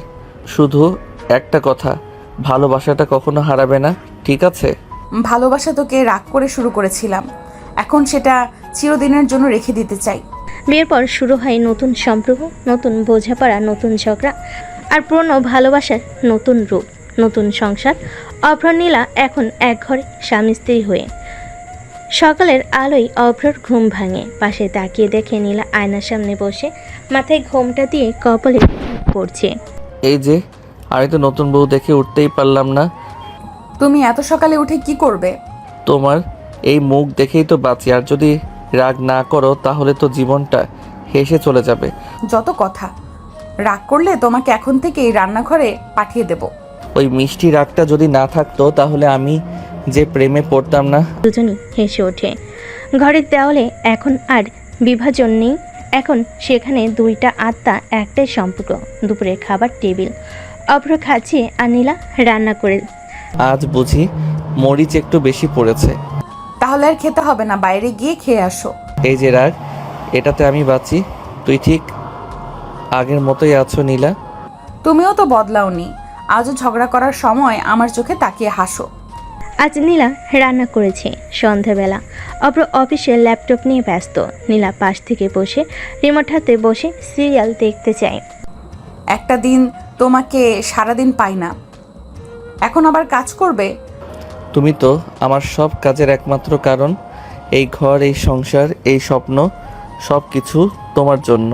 তাহলে আজ সিরিয়াল না দেখে চলো ছাদে যাই, হাতে চা আর ঠোঁটে কিছু গল্প থাকুক। অভ্র উঠে দাঁড়ায়, পাশে সে দাঁড়ায়, তারপর বলে, রাগী বউ, আজ তোমার হাতেই সব শান্তি লুকিয়ে আছে। চলো চায়ের কাপ আর রাগ দুটো নিয়ে উপরে যাই। ছাদে তারা দুজন পাশাপাশি বসে। তুমি যখন কলেজে ছিলে তখন তোমাকে অপমান করে শান্তি পেতাম। আজ তোমাকে না দেখে আমার ঘরটাই কেমন ফাঁকা ফাঁকা লাগে। একসময় আমি তোমাকে ভয় পেতাম, আজ তোমার রাগ না দেখলে দিনটা অসম্পূর্ণ লাগে। তুমি একটা রহস্য, তোমার প্রেমটা ধীরে ধীরে আমাকে গড়ে দিয়েছে। তুমি এখন কি আমার প্রেমে পড়েছো নাকি? আমি অনেক আগেই পড়েছি, শুধু তখন বুঝিনি ভালোবাসা কিভাবে রাগের ভিতরও লুকিয়ে থাকতে পারে। রাতে ঘুমানোর আগে অভ্র নীলার কপালে চুমু খায়। ভালোবাসা কখনো অহংকার করে না, ভালোবাসা বদলায়। যেমন তুমি বদলে গেছো, যেমন আমি শিখেছি তোমাকে ভালোবাসতে। ভালোবাসা মানে কি জানো অব্র? কি? ভালোবাসা মানে তোমার পাশে রাগ করে বাঁচতে শেখা আর বিশ্বাস করা তুমি কখনো ছেড়ে যাবে না তো। সকালবেলা অভ্র অফিসে ফাইল গুছাচ্ছে আর নীলা রান্নাঘরে রান্না করতে করতে রেগে যাচ্ছে। তোমার টাইটা আবার বালিশের নিচে রাখলে? এত বোকা কেউ হয়? আরে বউ, তুমি না থাকলে আমি টাই খুঁজেই পাই না। তোমার অফিস আছে, আমার কি নেই? রান্না করি, বাসা গোছাই, আবার তোমাকেও সামলাই। আমি কি সুপার ওম্যান? তুমি তো আমার সুপার রাগী ওম্যান। রেগে গেলে আমার হার্টবিটও থেমে যায় শুধু দেখার জন্য। নীলা লাজুক হয়ে চোখ ঘুরিয়ে নেয়, কিন্তু রাগে চামচ দিয়ে ডাল নেড়ে শব্দ করে। একটু পর অভ্র অফিসে চলে যায়।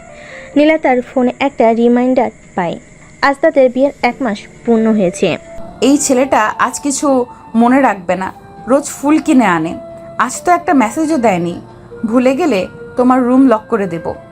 সে রাগে রুম গোছাতে গিয়ে অভ্র টেবিলের উপর ছোট্ট একটা বক্স খুঁজে পায়। বক্সের ভেতরে ছোট্ট একটা নোট আর একজোড়া সাদা রূপার কানের দুল। নোটে লেখা, 1 মাস হলো, আমি এখনো বিশ্বাস করতে পারি না রাগী মেয়েটা আমার হয়ে গেছে। এই কানের দুলের মতোই তুমি আমার জীবনের আলো। তোমার হাসি হোক আমার শ্রেষ্ঠ পুরস্কার। নীলার চোখে জল চলে আসে, সঙ্গে একটা বিশাল হাসি। সন্ধ্যার পর অভ্র বাড়ি ফিরে। নীলা মুখ গম্ভীর করে বসে আছে। কি হয়েছে, আবার রেগে আছো? তোমার দেওয়া উপহার খুঁজে পেয়েছি, তাই এবার রাগ করছি না। তবে এইটা বুঝে রাখো, আমি যদি একদিন কম রাগ করি বুঝে নিও ভালোবাসা বাড়ছে। তোমার রাগই তো আমার ভালোবাসা, জানো। দুজনে হেসে ওঠে। রাতের খাবারে আলু ভর্তা আর ইলিশ মাছ অভ্র খায় আর বলে, এই যে রান্না, রাগী মেয়ের হাতেও এত মিষ্টি স্বাদ থাকতে পারে ভাবিনি। তোমার মুখে যদি মিষ্টি কথা না থাকতো আমি রান্নাই করতাম না। রাত গভীর, অভ্র বই পড়ছে। নীলা তার কাঁধে মাথা রাখে। তুমি যদি কোনোদিন অন্য কাউকে নিয়ে না ভাবো তাহলে আমি প্রতিদিন রাগ করতেও রাজি আছি। তোমার সঙ্গে এই ঝগড়াগুলো আমার ভালোবাসা। তুমি রাগ করবে আমি মানাবো, তুমি চুপ থাকবে আমি খুঁজবো, তুমি কাঁদবে আমি চোখ মোছাবো। এই তো আমাদের সংসার, ঝগড়ার মধ্যে ভালোবাসা। ভালোবাসা মানে শান্ত সম্পর্ক না, বরং একে অপরের রাগ অভিমানকে ভালোবেসে আগলে রাখা। অভ্র অ্যান্ড নীলা। এক সন্ধ্যায় অভ্র অফিস থেকে ফিরে দেখে টেবিলের ওপর একটা খাম রাখা, বড় বড় করে লেখা, international ICT fellowship final selection. আমি কি সত্যি এই স্কলারশিপটা পেয়েছি? এই তো আমার স্বপ্ন, দেশের বাইরে গিয়ে বড় কিছু শেখা, কিছু করা। সে খাম খুলে পড়ে। 3 মাসের জন্য কানাডা যেতে হবে আইসিটি অ্যাডভান্স ট্রেনিং ও রিসার্চ প্রোগ্রামে অংশগ্রহণ করতে। রাতে খাবার টেবিলে অভ্র খুশি হয়ে খামটা নীলার দিকে বাড়িয়ে দেয়। নীলা দেখো, আমি কানাডা যাচ্ছি 3 মাসের জন্য, এরপর আরও সুযোগ পেতে পারি। 3 মাস মানে? আমি তোদের সাথে থাকতে শিখেছি অব্র। এই যাওয়াটা ছাড়ার নয়, বরং কিছু পাওয়ার। তুমি তো জানো আমি ছোটবেলা থেকেই চাই বড় কিছু শিখতে, বড় কিছু করতে। আমি তোমার জন্য ছোট হয়ে থাকবো? তোমার এই বড় হওয়ার মাঝে আমার জায়গা কোথায়? তুমি আছো আমার হৃদয়ে, আমার প্রতিটি স্বপ্নে। তোমার জন্যই তো আমি এগোতে চাই। তুমি শুধু নিজের স্বপ্ন দেখো, একবারও ভাবো না আমি তোমার পাশে থাকলে তুমি কতটা বড়, আমি ছাড়া তুমি কতটা একা। রাতে নীলা একা ছাদে বসে, চোখে জল, মন ভেঙে গেছে। অভ্র এসে পাশে বসে। তুমি কি চাও যে আমি এই অফারটা ফিরিয়ে দেই? হ্যাঁ, আমি চাইতাম তুমি আমাকে প্রাধান্য দাও। এই 3 মাসে আমি কতবার তোমার পাশে বসে চা খেতে চাইতাম জানো। তুমি আমাকে ভালোবাসো তো? ভালোবাসি। আর তুমি? তোমার জন্যই তো আমি স্বপ্ন দেখি, আমি চাই তুমি একজন আইসিটি এক্সপার্টস ওয়াইফ না হয়ে একজন স্বপ্ন পূরণ করা অভ্রর প্রাণ হোক। পরদিন নীলা দরজার পাশে অভ্রর ব্যাগ গুছিয়ে দিচ্ছে। ফ্লাইটের সময় দেখে নিও, আর যাওয়ার পরে রোজ কল দিবে। আমি তোমার অপেক্ষায় থাকবো অভ্র। অভ্র এগিয়ে এসে নীলার কপালে চুমু দেয়। তুমি শুধু অপেক্ষা করো, আমি শুধু শেখার জন্য যাচ্ছি, তোমার থেকে দূরে যাবার জন্য না। এই 3 মাসে প্রতিদিনই তোমার সাথে ফোনে কথা বলবো, তুমি আমার ভেতরেই থাকবে। কখনো কখনো ভালোবাসা মানেই কাউকে যেতে দাও, স্বপ্নে দেখে প্রিয় মানুষকে উৎসাহ দেওয়া, কারণ সে ফিরবে আরও শক্ত হয়ে, আরও ভালোবাসা নিয়ে। বিদেশে থাকা অভ্র রোজ মেসেজে লিখে পাঠায় নীলাকে, কিন্তু একদিন হঠাৎ সব থেমে যায়, আর তাতেই ভেঙে পড়ে ভালোবাসা, জন্ম নেয় সন্দেহ, অভিমান। ভোরের আলোয় নীলা বারান্দায় দাঁড়িয়ে, হাতে মোবাইল, অভ্রর পাঠানো কানাডা থেকে মেসেজের প্রতিদিনের ছোট ছোট কথাগুলো। তোমাকে ছাড়া প্রতিটা দিন একটা যুদ্ধ, এই মেসেজগুলো আমার বাঁচার অক্সিজেন। সে একটা মেসেজ দেখে। নীলা, আজ তোমার কথা ভেবে কানাডার ঠান্ডায় দাঁড়িয়ে থেকেছি অনেকক্ষণ। তোমার গলা না শুনলে এখন আর কোনো কাজেই মন বসে না। চা বানিয়েছি নিজের হাতে, কিন্তু তোমার হাতের মতো স্বাদ পাই না। তুমি বুঝো না, তুমি থাকলে আমার জীবনটা কেমন পূর্ণ। নীলার চোখে জল টলমল করে কেটে যায় দিন, শব্দ মেসেজে আসা বন্ধ হয়ে যায় হঠাৎ করে। নীলা প্রথমে ভাবলো হয়তো কোনো প্রবলেম, কিন্তু এরপর 10 দিন 15 দিন কিছুই না। অভ্র কি ভুলে গেছে আমাকে, নাকি অন্য কিছু হয়েছে? এমন তো হওয়ার কথা ছিল না। এক সন্ধ্যায় নীলা অভ্রের মায়ের কাছে গিয়ে বলে, মা, অভ্র গত 2 সপ্তাহে কোনো মেসেজ পাঠায়নি, কলেও পাওয়া যাচ্ছে না। আপনি কিছু জানেন? না মা, আমি ভাবছিলাম তুই আমাকে বলবি। আমি ভেবেছিলাম তোদের প্রতিদিন কথা হয়। নীলা হতাশ হয়ে ছাদে উঠে। হাতের মধ্যে অভ্রের শেষ মেসেজটা পড়তে পড়তে মনে পড়ে অভ্রের কথা। তুমি যদি কখনো আমার কোনো চিঠি না পাও, তাহলে এটা বুঝবে আমি তোমার কাছে ফিরে আসার পথ খুঁজছি।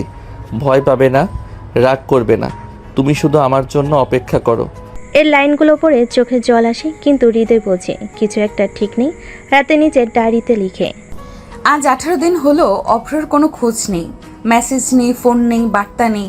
এই নীরবতা আমাকে ধ্বংস করছে। আমি কি শুধু তার রাগী বউ, নাকি আমি আর কিছু না?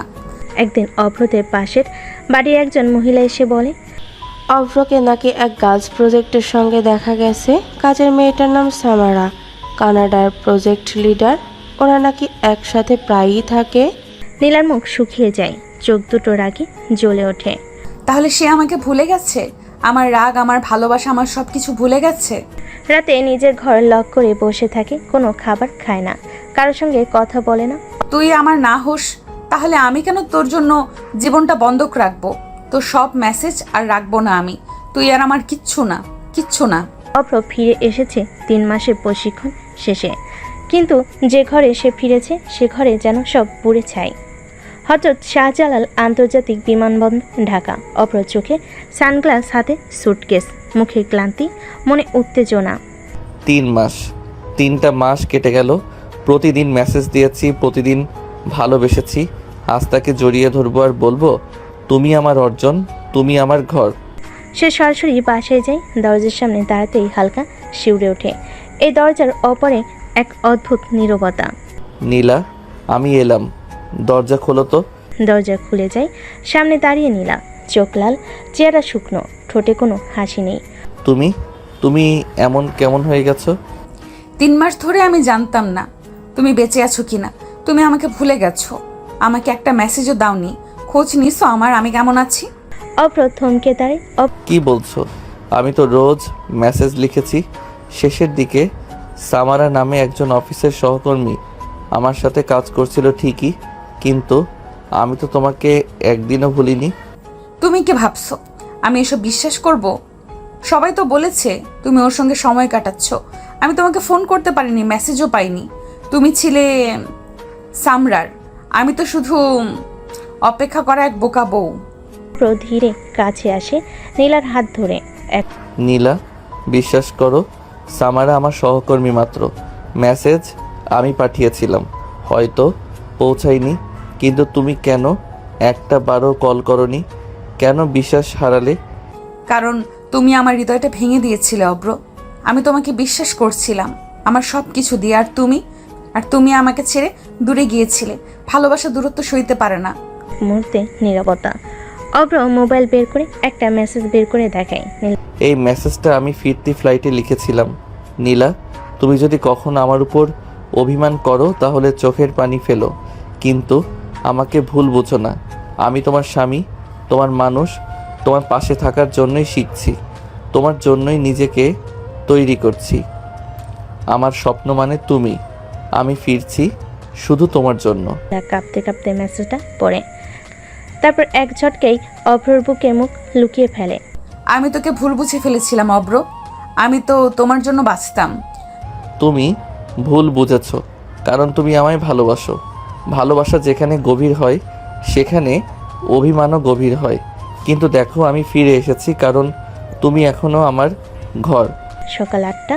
অভ্র আয়নার সামনে দাঁড়িয়ে টাই ঠিক করছে। নীলা হাতে ব্রেকফাস্টের ট্রে নিয়ে আসে, চোখে মুখে বিরক্তি। সকাল সকাল আবার অফিস? গতকাল রাতে ঠিকমতো কথা বলো নাই, আবার আজও এত তাড়াহুড়া? প্রজেক্ট সাবমিশন আর ক্লায়েন্ট মিটিং, এই কয়টা দিন একটু ব্যস্ত আছি, তুমি বুঝো না? আমি বুঝি না। আমি তো ঘরের বউ, রান্না করব, তোমার জামা গোছাবো, চা বানাবো, আর তুমি অফিসে গিয়ে হাসবে অন্যদের সাথে। আবার শুরু করলে রাগিরানি। আমি অফিসে দেরি করব না। অভ্র দৌড়ে বেরিয়ে যায়। নীলা চুপচাপ দাঁড়িয়ে থাকে দরজার পাশে, হাতে গরম চা, যা এখন ঠান্ডা হয়ে গেছে। রাত 11টা। অভ্র ঘরে ফেরে, ক্লান্ত, চোখ লাল। ঘরে ঢুকে দেখে টেবিলে ডিনার সাজানো, কিন্তু কেউ নেই। নীলা, জানো ঘুমিয়ে পড়লে? সে দেখে নীলা বেলকনিতে একা বসে, মুখ গম্ভীর, চোখে অভিমান। কি হয়েছে তোমার? আমি না এসে বুঝলাম কিছু একটা গরম। তুমি বোঝো কিন্তু সময় দাও না। তুমি অফিসে হাসো, মেসেজের রিপ্লাই দাও, আর আমি ঘরে অপেক্ষা করি ঠান্ডা চা হাতে। অভ্র নীলার পাশে মাথা রাখে। তুমি রেগে থেকো না প্লিজ। তুমি রাগলে ঘরে শান্তিও লাগে না। আমি তো কাজ করছি আমাদের ভবিষ্যতের জন্যই। আমার ভবিষ্যৎ তুমি ঘরে না থাকলে অফিসে টাকা দিয়ে আমি কি করব? তুমি হাসলে আমি বাঁচি, তুমি না থাকলে আমার হৃদয় শুকিয়ে যায় অব্র। পরের দিন সকাল। অভ্র অফিসে বের হওয়ার আগে নীলার জন্য একটা ছোট্ট নোট লিখে রাখে টেবিলে। তুমি আজকে আমার জন্য রাগ করো, কিন্তু আমার ফেরার অপেক্ষা করো। আমি ঘরে ফিরি শুধু তোমার অভিমান মেটাতে। কাজের দুনিয়াটা আমার হলেও হৃদয়টা তোমার। পরের দিন নীলা অভ্রের জন্য পরম যত্নে রান্না করে, কিন্তু অভ্র ব্যস্ততায় খেতে ভুলে যায়। সে ভুলে জন্ম নেয় নতুন এক রাগ, আর সেই রাগে লুকিয়ে থাকে ভালোবাসার সবচেয়ে মিষ্টি স্বাদ। সকাল 6টা। নীলা কিচেনে, অভ্র এখনও ঘুমে। নীলা ধীরে ধীরে পরোটা বানাচ্ছে, ডিম ভাজছে, পাশে কফির গন্ধ সরাচ্ছে। ও বলেছিল ডিম ভাজা খেতে ইচ্ছে করছে, আজ ওর জন্য স্পেশাল করে বানাচ্ছি। যদি খেয়ে একটা হাসিও দেয়, সব অভিমান শেষ করে দেব। সে ট্রে গুছিয়ে রাখে, তাই ঠিক করে দেয়। অভ্রর মোবাইল চার্জে লাগায়। সব কিছু নিখুঁত, কারণ ভালোবাসা কখনো আলসেমি করে না। অভ্র দেরিতে ঘুম থেকে উঠে তাড়াহুড়ো করে অফিসে বের হয়, কিচেনে যেতেই ভুলে যায়। যে রান্না আমার ভালোবাসা ছিল সেটাও দেখলই না, আমার যত্নটা ওর কাছে পৌঁছালোই না। সে চুপচাপ বসে থাকে টেবিলের সামনে। 3টা গরম পরোটা আর ডিম ভাজি এখন ঠান্ডা হয়ে গেছে। রাত 10টা। অভ্র ঘরে ফিরে ক্লান্ত হয়ে ঘরে ঢুকে দেখে কেউ নেই, টেবিলে কিছুই নেই। কিচেনে গিয়ে দেখে ভাঙ্গা থালা, ঠান্ডা হাঁড়ি। এক কোণায় বসে আছে নীলা। রাগ করেছো বুঝি? আজকে পরোটা খাওয়াবে বলেছিলে তো। আমি বানিয়েছিলাম, তুমি বের হবার আগে একবারও তাকাওনি আমার দিকে। তুমি খাবে না জেনেও আমি বানিয়েছিলাম। জানো কেন? কারণ তোমাকে খাওয়াতে পারি না, কিন্তু ভালোবাসতে তো পারি। আমার ভুল হয়ে গেছে জানো। তুমি এমন করে বলো না, আমার বুকটা কাঁপে। তুমি যদি খাবার না বানাও আমি তো ভালোবাসাও পেতে পারি না। অভ্র টেবিলে বসে, ঠান্ডা পরোটা গরম না করেই খাই। নীলা চুপচাপ তাকিয়ে থাকে। গরম করে দেই? না, তুমি রাগ করে বানিয়েছো আর আমি ভালোবেসে খাচ্ছি। এই ঠান্ডা খাবারই আমার জীবনের সবচেয়ে গরম মায়া। সকাল 7টা। অভ্র বিছানায় শুয়ে আছে, চোখ বন্ধ। নীলা পাশেই বসে আছে, কপালে ভেজা কাপড় দিয়ে সারা রাত জ্বরের তাপ নামানোর চেষ্টা করেছে। যে মানুষটা সারাদিন কষ্ট করে, যে আমাকে ভালোবাসে, আমার জন্য সব করে, আছে বিছানায় কাতর, আর আমি তো তোমার জন্য কিছুই করতে পারিনি অব্র।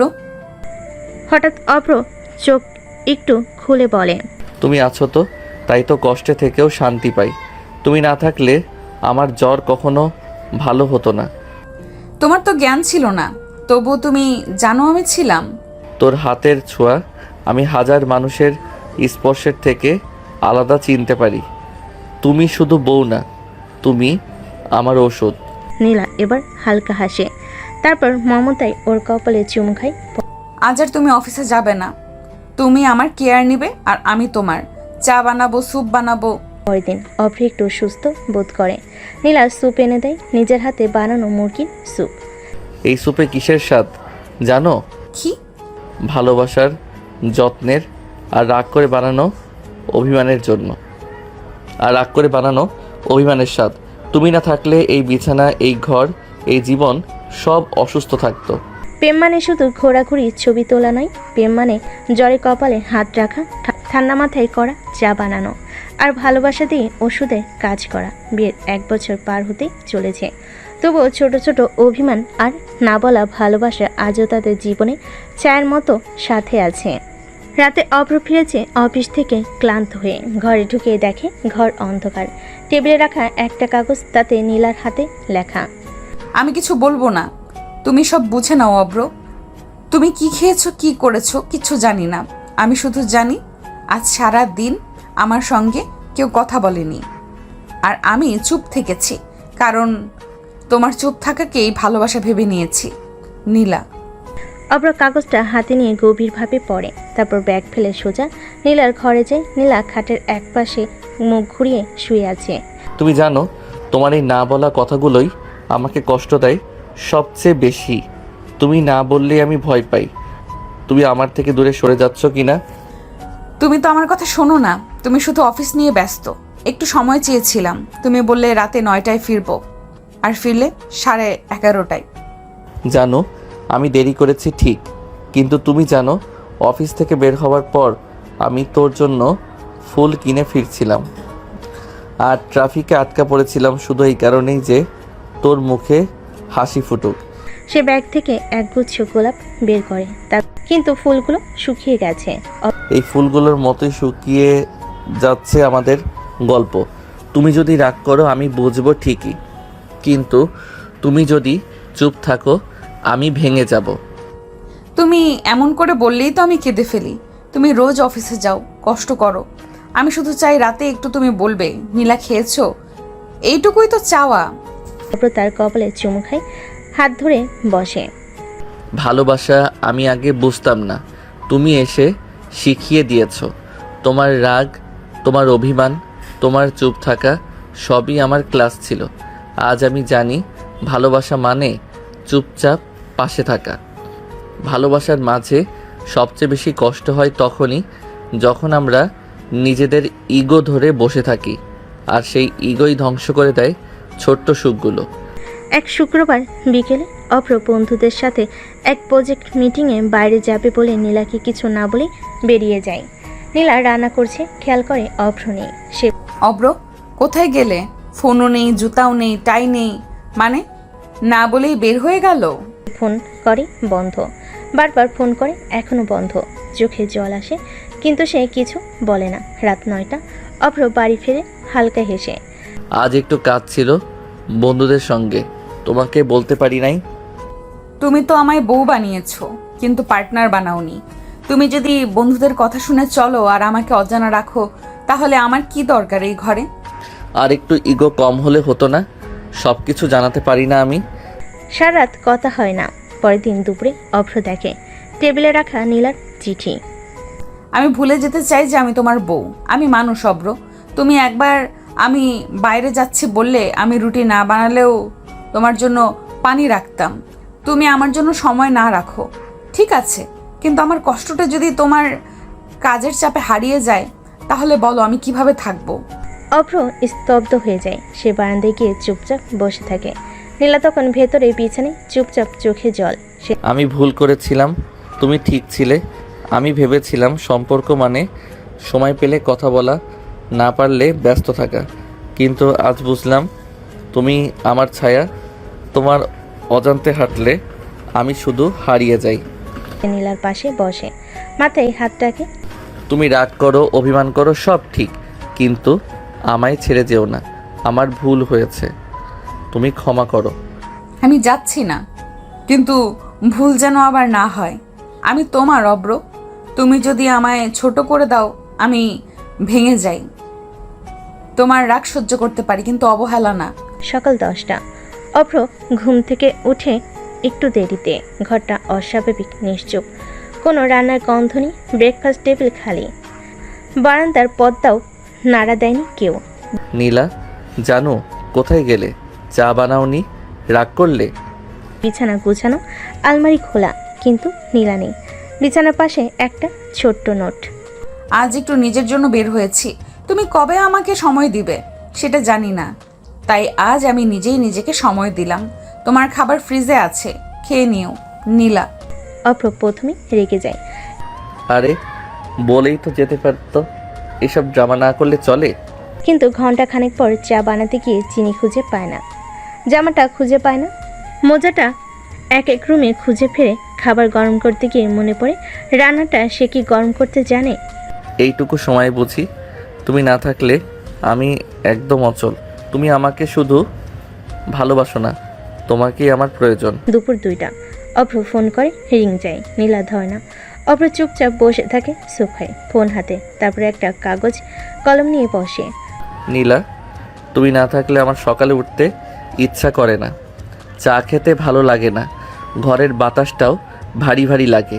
আমি কখনো ভাবিনি তুমি একদিনও দূরে গেলে আমি এভাবে তোমার অস্তিত্ব বুঝবো। তুমি বাড়িতে ফেরো, আমি রোজ তোমার সময়ের জন্য যুদ্ধ করব। আমি শুধু তোমার হাসি চাই। সন্ধ্যা 6টায় দরজা খুলে নীলা ফিরে আসে, হাতে এক গুচ্ছ বই, চোখে ক্লান্তি। অভ্র দৌড়ে যায়। তুমি এমন করে চলে গেলে কেন? তুমি জানো আমার কেমন লাগছে? আমি তো রোজই একা থাকি অব্র, তুমি অফিসে, তুমি ফোনে, তুমি মিটিংয়ে। আমার একদিন বের হওয়া কি তোমার একা থাকার সমান? না রে, একটু না। তুমি না থাকলে আমি এক কাপ চাও খুঁজে পাই না। তোর অভিমান আমার জীবন কাঁপিয়ে দেয়। তুমি আবার এমন করে গেলে আমি মরে যাব রে। পরের দিন সকাল 8টা। নীলা ঘুমিয়ে। হঠাৎ ঘুম ভাঙে টেবিল ঘড়িতে অদ্ভুত শব্দে। ঘড়িতে অ্যালার্ম বাজছে। বউয়ের, বউ, ও বউ, আজকে তোমার রাজা জেগে গেছে। এই আবার কি নাটক শুরু করলে? ঘরের মধ্যে প্রবেশ করে অভ্র ট্রে হাতে, চাই বিস্কিট নেই, বরং বিস্কিটের জায়গায় আছে একটি গোলাপ। নীলা অবাক হয়ে বলে, তুমি এত সকালে জাগলে কেন? তুমি তো রোজ আমাকে ভালোবাসো, আজ আমি তোমার পায়ে হাত দিয়ে বলছি, আজ আমি তোকেই ভালোবাসবো। সে টেনে নীলাকে নিয়ে যায় বারান্দায়। ওখানে চেয়ারে সাজানো গায়ে ঢাকা গামছা, কিনে হেডফোন চলছে প্রেমের গান। আর অভ্র বলছে, আজ তুমি গান শুনবে, আমি তোমার পায়ের আঙুল নেল পালিশ লাগাবো। তুমি পাগল, এসব কোথা থেকে শিখেছো? তোমার চোখের হাসির ক্লাস থেকেই তো। তুমি হাসলে আমার জীবনটা বুঝি সব রঙে ভরে যায়। দুপুরে তারা একসাথে মুভি দেখে, চেনে না এমন এক প্রেম। আলুর চপ বানাই দুজনে মিলে, চুলা জ্বালায় অভ্র, শাসার পুড়ে যায়। তুমি এই জন্যই বলছো আমি রাঁধবো? তুমি শুধু পোড়াতে জানো। তুমি রেগে গেলে তো? তুমি রাগ করলেই আমি জানি আজ রাতে একটা কফি মিস করব। তাই চপ পুড়ুক, তুমি পুড়ো না। রাত 9টা। হঠাৎ বিদ্যুৎ চলে যায়। নীলা হঠাৎ আটকে ওঠে। অব্র, আলো গেল। আরে আলো গেছে তো কি হয়েছে? তুমি তো আছো, তুমি তো আমার সব আলো। এত নকল প্রেমিকের ডায়লগ না মারলে হয় না? আরে আলো গেছে তো কি হয়েছে, তুমি আছো তো, তুমি তো আমার সব আলো। অভ্র একটা মোমবাতি জ্বালায়, হালকা আলোয় ওদের মুখ জ্বলে ওঠে, ছায়া পড়ে দেওয়ালে। এই যে আলো কম, এখন তুমি রাগ করতে পারবে না? তোমার চোখে রাগ দেখতে পারবো না তো। তুমি না থাকলে এই অন্ধকার ঘরে আমি 1 মিনিটও থাকতে পারতাম না। তুমি আছো বলেই আমি ভয় পাই না। অভ্র একটা মোবাইলের স্পিকারে গান ছেড়ে দেয়, তুই আমার আলো, তুই আমার জীবন। আর নীলার দিকে হাত বাড়িয়ে বলে, চলো অন্ধকারে নাচি না একটু। পাগল, তোমার মাথা খারাপ হয়েছে? না, তুমি তো আমার বউ, কিন্তু তুমি আমার জীবনের বেস্ট ফ্রেন্ড। তুমি যদি নাই করো পাগলামি, তাহলে আমি কার সাথে করব? তারা ধীরে ধীরে নাচের কোনো শব্দ নেই, শুধু হৃদস্পন্দন, আলো নেই, কিন্তু চোখে চোখে রেখে যেন এক পৃথিবী দেখা যায়। হঠাৎ নীলা হেসে বলে, তুমি আগে এত রোমান্টিক ছিলে না, কি হয়েছে তোমার? আমি আগেও তোমাকে ভালোবাসতাম, কিন্তু এখন বুঝেছি প্রতিটা মুহূর্তে তোমাকে হাসানোই আমার জীবনের আসল কাজ। পরের দিন শুক্রবার সকাল, অভ্রর অফিস নেই, বাসায় ছুটি। নীলা ঘুম থেকে উঠে দেখে অভ্র কিচেনে। আরে তুমি কিচেনে কি করো? আজ আমি রান্না করব তোমার জন্য। আহারে বউ পাগল, তোমার বানানো জিনিস খেয়ে আমি কি বাঁচবো? অভ্র ডিম ফাটাতে গিয়ে খোসা সহ ফেলে ফ্রাই প্যানে। ভিতরে প্রোটিন, বাইরের শেল, একসাথে খেলেই তো ফুল পুষ্টি। তোমাকে আমি ডাক্তারের কাছে নিয়ে যাব। এতদিন ধরে পাগলামির ওষুধ খাওনি মনে হয়। দুজনেই একসাথে রান্না করে। অভ্র রুটি বানায়, কিন্তু গোল হয় না, হয় বাংলাদেশের মানচিত্রর মতো। নীলা হাসতে হাসতে পড়ে যায়। এটা কি বানালে? এটা কি রুটি না ভূগোল ক্লাস? রুটি না, এইটা আমার ভালোবাসার ম্যাপ। তুমি খাও আর বলো কি জিনিস। তারা একসাথে খায় মেঝেতে বসে।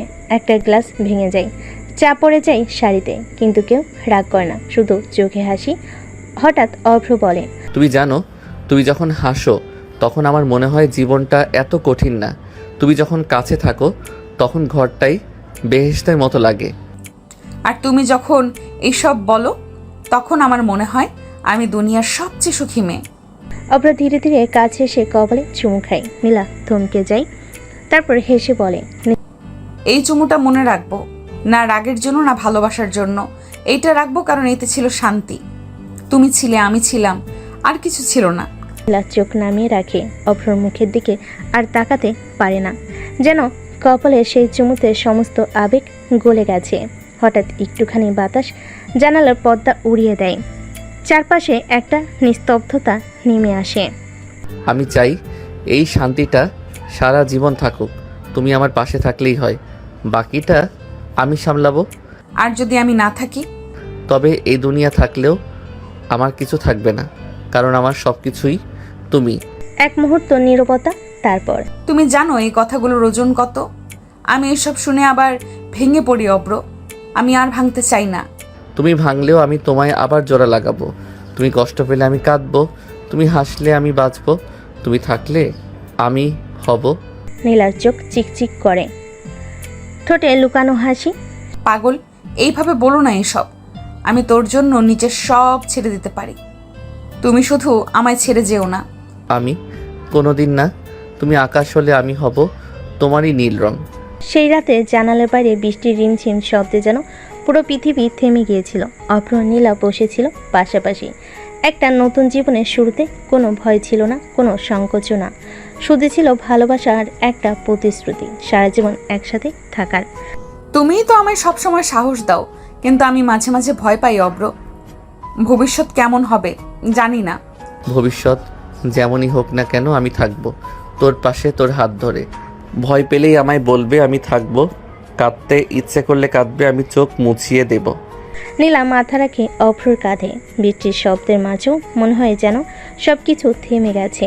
অভ্র আস্তে করে নীলার কপালে আবার একটা চুমু খায়, শান্তির ভালোবাসার আশ্বাসের চুমু।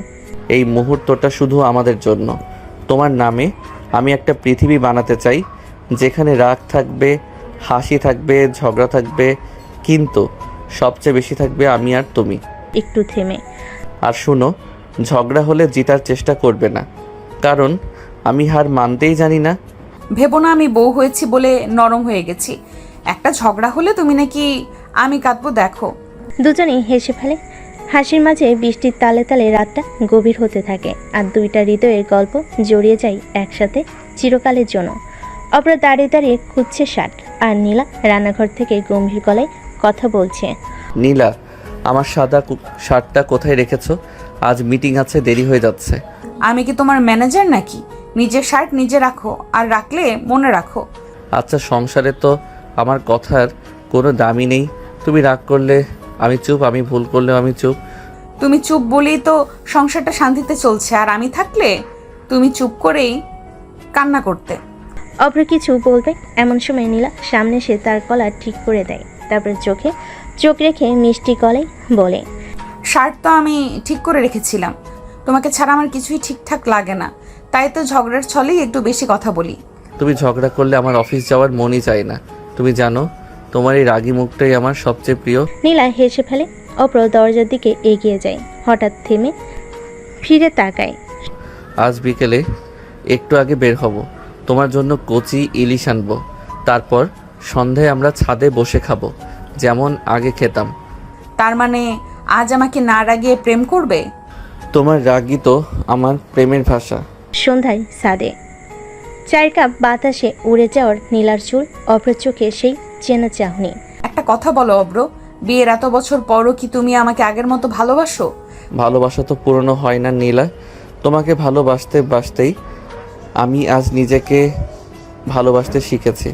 তুমি জানো মাঝে মাঝে খুব ভয় লাগে, এই যে এত সুন্দর সময়, এইটা যদি কখনো হারিয়ে যায়। তুমি যদি পাশে থাকো সময় কেমন হবে তা আমার ভাবনায় আসে না, কারণ তোমার উপস্থিতিতেই আমার সময়টা সুন্দর হয়। নীলা মুচকি হাসে। বাতাসে চুল উড়ে এসে গালে লাগে। অভ্র হাত বাড়িয়ে চুলটা সরিয়ে দেয়। পরদিন অভ্র যখন অফিসে চলে যায়, তখন নীলা আয়নায় দাঁড়িয়ে, মুখে অস্বস্তি, চোখে অচেনা দুশ্চিন্তা। 3 দিন ধরে শরীরটা কেমন যেন লাগছে, ঘুম ঘুম ভাব, সকালে বমি ভাব। আর আমি কি? না না, এইটা ভেবে নিলে হবে না, প্রথমে নিশ্চিত হতে হবে। সে ধীরে ধীরে মোবাইলটা হাতে নেয়, একটা ক্লিনিকে কল করে অ্যাপয়েন্টমেন্ট নেয়। সেদিন বিকেলে চলে যায় পরীক্ষার জন্য। অভ্র তখন অফিস ছিল, তাকে না জানিয়ে সে পরের দিন চলে যায় ক্লিনিকে। ডাক্তার চেক আপ করে রিপোর্ট হাতে দিয়ে বলেন, কংগ্রাচুলেশন, আপনি মা হতে যাচ্ছেন। নীলা কিছুক্ষণ চুপচাপ, এরপর চোখে জল চলে আসে, আনন্দে ভয়ে উত্তেজনার। সেই মুহূর্তে অভ্রকে কল করতে গিয়েও থেমে যায়, ভাবে সরাসরি চোখে চোখ রেখে বলবে। আর তাই সে কিছু বলেনি সেদিন, শুধু অপেক্ষায় আছে রাতে। তুমি কেমন জানো, শান্ত দুপুরে একটা মেঘলা আকাশের মতো, একটু রাগ, একটু মায়া, একটু ভয়, আর সবচেয়ে বেশি ভালোবাসা। আমি কিন্তু আর আগের মতো নেই। বিয়ের পর আমার চিন্তাগুলো বদলে গেছে অব্র। আগে শুধু ভাবতাম তুমি আমায় ভালোবাসো কিনা, এখন ভাবি তুমি ক্লান্ত হয়ে গেলে তোমার পাশে বসে থাকতে পারছি কিনা, তোমার চায়ের কাপটা হাতে ধরিয়ে দিচ্ছি কিনা। এটাই তো ভালোবাসা নীলা। ভালোবাসা মানেই তো তুমি বলো না, তবু আমি বুঝে যাই। তুমি চুপ থাকো, তবু আমি পাশে থাকি। একটা দীর্ঘ নীরবতা, কিন্তু সেই নীরবতায় ভরা থাকে হাজারো না বলা কথা। হঠাৎ নীলা অভ্রের কাঁধে মাথা রেখে দেয়। তুমি যদি কখনো দূরে চলে যাও, তাহলে আমি কিভাবে বাঁচবো অব্র? আমি যদি একদিন না থাকি, তাহলে তুমি তোমার ভেতরে আমাকে খুঁজে পাবে, কারণ আমি তো তোমার ভেতরেই আছি নীলা, তোমার হাসিতে, তোমার অভিমানেও। নীলা আর কোনো কথা বলে না, শুধু অপরের হাতটা শক্ত করে চেপে ধরে, যেন সে হারাতে চায় না, একটুও না। রাত গভীর হলো, নীলা বারান্দায় দাঁড়িয়ে আছে। অপর ঘর থেকে এসে ওর পাশে দাঁড়ায়। তুমি আজ খুব ভাবনায় আছো, সব ঠিক তো? আমি মা হতে চলেছি অব্র। অপর ধীরে ধীরে নীলার পেটে হাত রাখে। নীলার চোখে এক চিলতে জল ঝরে পড়ে। কোনো ব্যথা নেই, কেবল শান্তি আর তীব্র ভালোবাসা। পরদিন সকাল অভ্র নীলাকে নিয়ে ডাক্তারের কাছে যায় নিয়মিত চেক আপের জন্য। প্রেশার নর্মাল, সব কিছু ঠিক আছে আপাতত, তবে মানসিকভাবে খুশি থাকাটা খুব জরুরি। টেনশন না নিয়ে যত বেশি হাসবেন তত ভালো আপনার আর বাচ্চার জন্য। ডাক্তার, হাসানোর দায়িত্বটা আমার, আর উনি যদি রেগে যান সেটাও আমারই সমস্যা। রাগী বউয়ের স্বামী হলে এমন মিষ্টি সমস্যা হবেই। নীলা হালকা মুচকি হাসে। অভ্রর দিকে তাকিয়ে আবার চোখে ভালোবাসার দীপ্তি ফেলে। বাসায় ফেরার পথে, চলো আজ থেকে একটা ডায়েরি লিখি আমাদের সন্তানের জন্য। ও বড় হলে জানবে ওর আসার খবরে আমরা কেমন ভিজে গিয়েছিলাম আনন্দে। তুমি নাম রাখবে না আমি? নাম আমরা রাখবো, তুমি শুরু করো, আমি শেষ করব। তুমি শব্দ দেবে, আমি অর্থ দিব। দুজনেই হেসে ফেলে। ভালোবাসাই ভিত মজবুত হচ্ছে, তাদের ছোট্ট পরিবারে আসছে আরও একটি নিঃশ্বাস, আর গল্পটা বাড়ছে রোমান্স থেকে এখন পিতৃত্ব মাতৃত্বের আশ্চর্য সফরে। ভালোবাসা বদলায় কিন্তু ফিকে হয় না। নীলার মধ্যকার রাগ, মান, অভিমান, খুনসুটি সব কিছু এখন এক নতুন রূপ নিয়েছে, মাতৃত্ব পিতৃত্বের রূপ। অভ্র লিখছে ডায়েরিতে, আমার ছোট্ট মানুষ, তোমার মা আজও রেগে আছে। এইমাত্র আমাকে বলল আমি মোটা হয়ে যাচ্ছি, সব তোমার দোষ। আমি কিছু বলিনি, শুধু হেসেছি, কারণ জানি সে যাই বলুক তোমার জন্য সে পৃথিবীর সব কিছু ত্যাগ করতে পারবে। নীলা চুপচাপ পেছন থেকে এসে অভ্রের ঘাড়ে মাথা রাখে। তুমি আমাকে নিয়ে লেখো, কিন্তু সামনে এসে কিছু বলো না কেন? কারণ লেখা হলে তোমার রাগ থাকে না, আর মুখে বললে তুমি বালিশ ছুঁড়ে মারো। একটা কথা বলো, তুমি কি ভাবছো, ছেলে হবে না মেয়ে? আমি শুধু ভাবছি ও যেন তোমার মতো রাগী না হয়, আর যদি হয়ও আমি ঠিক মানিয়ে নেব, যেমন তোমার সাথে নিচ্ছি। বাজারে নীলা অভ্র বেবি শপে এসেছে, জামা কাপড় দেখছে। নীলা গোলাপি রঙের জামা দেখিয়ে বলে, এটা কেমন যদি মেয়ে হয়? তাহলে নাম রাখবো নীলার মতো কিছু। নীরা কেমন হয়? নীরা মানে? তোমার নীলা, আর ও হবে আমাদের নীরা। আর যদি ছেলে হয়? তাহলে নাম রাখবো আবির। তোমার রাগে রং লাগানো একটা চুপচাপ হাসি হবেও। দুজনে চোখে চোখ রাখে। তাদের স্বপ্ন তখন একটাই ছবি, একটা ছোট্ট হাত তাদের আঙ্গুল ধরে হাঁটছে। নীলা, আজ তোমায় খুব পরিশ্রান্ত লাগছে, একটু শুয়ে নাও, আমি আজ রান্না করে ফেলি।